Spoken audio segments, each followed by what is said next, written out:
हाय, मैं मोनाली सुथार आज फिर आपके समक्ष आई हूँ समाज के कुछ सुलगते सवालों का हल ढूंढने। जी हाँ, बिल्कुल सही सुना आपने। कहीं आपके आसपास, आपके घर में, आपके परिवार में, आपके मोहल्ले में, आपके ऑफिस में काम करने वाले, आपके साथ के कलीग, कहीं आपके आसपास तो कोई शैतान नहीं है ना? जी बिल्कुल, आपने एकदम सही सुना।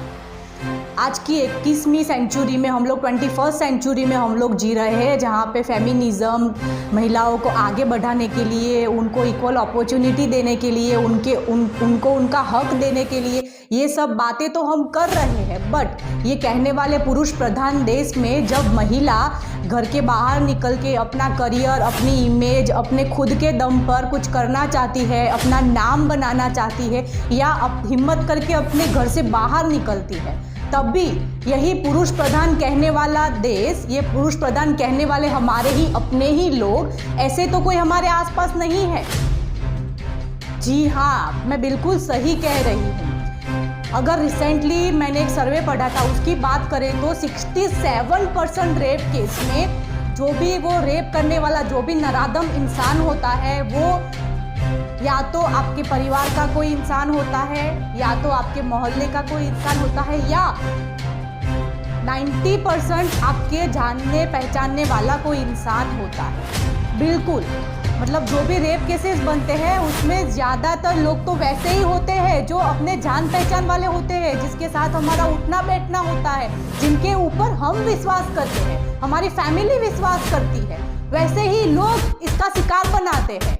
आप सोच भी नहीं सकते किसी महिला पे क्या बीतती होती, मगर फिर भी ये होता आ रहा है और आज भी होता हो रहा है। हम सिर्फ महिलाओं को आगे बढ़ाने की बात कर सकते हैं, हम सिर्फ ये सब बंद करने की बात कर सकते हैं, पर हमारे आसपास ऐसे जो लोग हैं उसको हम कैसे पहचानेंगे? बिल्कुल सही है, किसी के भी चेहरे पे नहीं लिखा होता है कि उसके मन में कैसा शैतान छुपा हुआ होता है।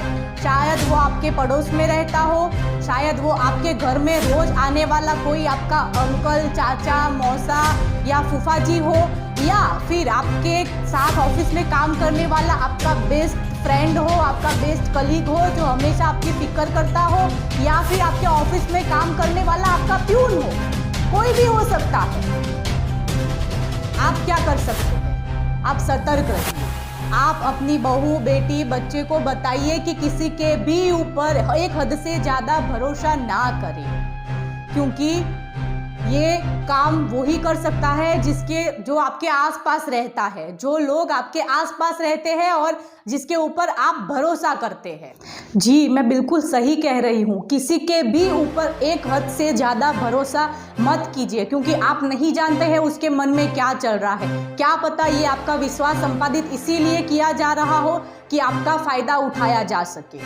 आपके साथ उनकी मन में जो घटिया चालें चल रही है, घटिया चीज़ें चल रही है, जो घटिया विकार चल रहे हैं, उस विकार को आकार देने के लिए ही आपका विश्वास संपादित किया जा रहा हो। मेरी सभी महिलाएं से एक ही रिक्वेस्ट है कि अगर आपको जरा सी भी भनक लगे, अगर आपको जरा सी भी एहसास हो या जरा सा भी आपको ऐसा महसूस हो कि ये कुछ गलत हो रहा है, या इसका टच है, या इसका आसपास होना कुछ भी गलत हो रहा है, तो आप चुप मत रहिए।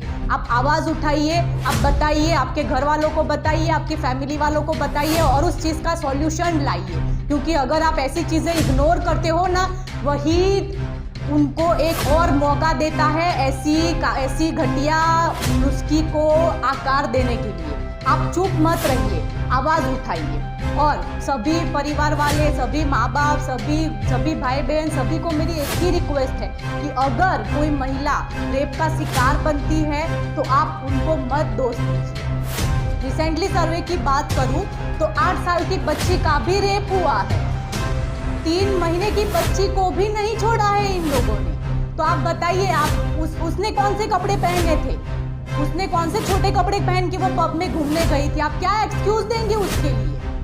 नहीं, ये किसी घटिया पुरुष की मानसिकता है, उसकी घटिया पुरुष की सोच है, जिसका शिकार एक महिला बनी है। ये तो सिर्फ उसी केस की बात है जो रजिस्टर्ड हुए हैं। 60% केस ही रजिस्टर्ड होते हैं, बाकी 40% केस तो ऐसे हैं जो रजिस्टर्ड भी नहीं होते हैं। क्यों नहीं होते हैं? क्योंकि वो केस में जो भी एक्यूज होता है वो हमारे परिवार का कोई होता है, हमारे आसपास का कोई होता है, हमारे घर मोहल्ले के कोई होता है, तो हम उसका रिपोर्ट नहीं करवाते हैं। हम हमारी जो खोखली इज्जत है उसको बचाने के लिए पुलिस स्टेशन में कंप्लेन नहीं करते हैं। पर क्या आप जानते हैं आपकी ये कंप्लेन ना करने की वजह से आगे और कितनी बच्चियां इसका शिकार बन सकती है?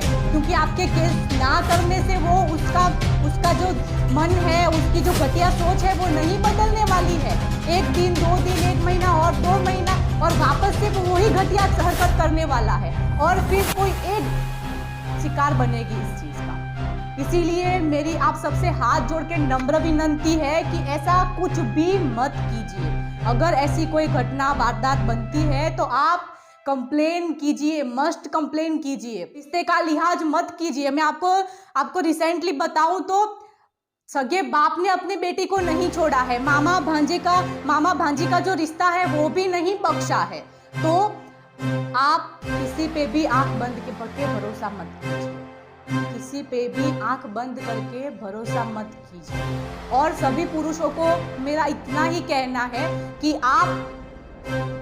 आपके आसपास जो भी महिला है उनका रक्षण कीजिए।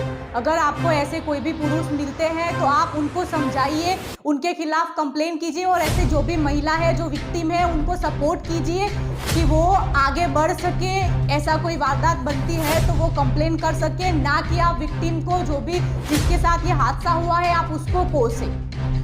बस अब तो बस करो, चुप मत बैठिए। We as a concept of living charitable trust हम लोग आवाज़ उठा रहे हैं, हम लोग आपके सपोर्ट में हैं। अगर ऐसी कोई भी घटना बनती है तो आप बात कीजिए, आप नज़दीक की पुलिस स्टेशन में कंप्लेंट कीजिए। और अगर आप नहीं कर सकते हैं तो आप हमें कांटेक्ट कीजिए। आप हमारे यूट्यूब चैनल में हमसे संपर्क कर सकते हैं, हमारे फेसबुक पेज पे हमसे संपर्क कर सकते हैं। हम हमारे से जो भी बनेगा हम आपसे करेंगे। बस आप आपकी आवाज़ उठाइए।